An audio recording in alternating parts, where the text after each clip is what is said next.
మానవాళి పాప క్షమాపణ కోసం తన్ను తాను తగ్గించుకుని సిలువపై మరణించిన ప్రభువైన యేసుక్రీస్తును స్మరిస్తూ నిర్వహించే గుడ్ ఫ్రైడే ప్రార్థనలు నేడు దేశవ్యాప్తంగా భక్తి శ్రద్ధలతో జరుగుతున్నాయి. ఇజ్రాయెల్ దేశంలోని బెత్లెహేం అనే గ్రామంలో కన్య మరియు గర్భాన పాపరహితునిగా జన్మించిన యేసుక్రీస్తు 33.5 సంవత్సరాలు జీవించారు. తన జీవిత కాలంలో చివరి 3.5 సంవత్సరాలు తన తండ్రి అయిన యెహోవాను చేరుకోవడానికి తానే మార్గం, సత్యం, జీవమని బోధించారు.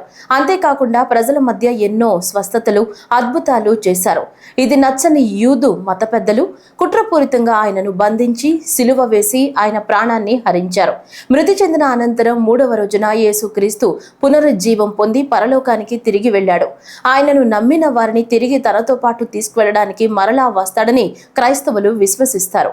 యేసుక్రీస్తు సిలువ మరణానికి గుర్తుగా నేడు పవిత్ర శుక్రవారాన్ని పాటిస్తూ క్రైస్తవులు దేవాలయాల్లో ప్రత్యేక ప్రార్థనల్ని నిర్వహిస్తున్నారు.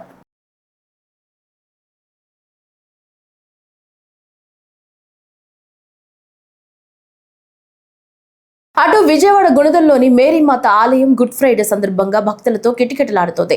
ఉదయం 6 గంటలకు మేరీమాత స్వరూపం దగ్గర నుంచి కొండపైన ఉన్న సిలువ వరకు సిలువ మార్గం జరిగింది.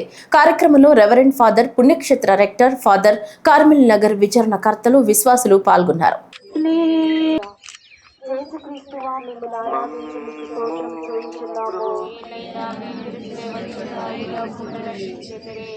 యేసు ప్రభువు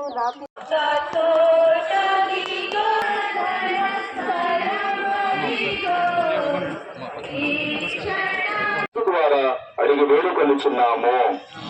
ప్రభువు మీతో ఉండునుగాక. సర్వశక్తిగల సర్వేశ్వరుడు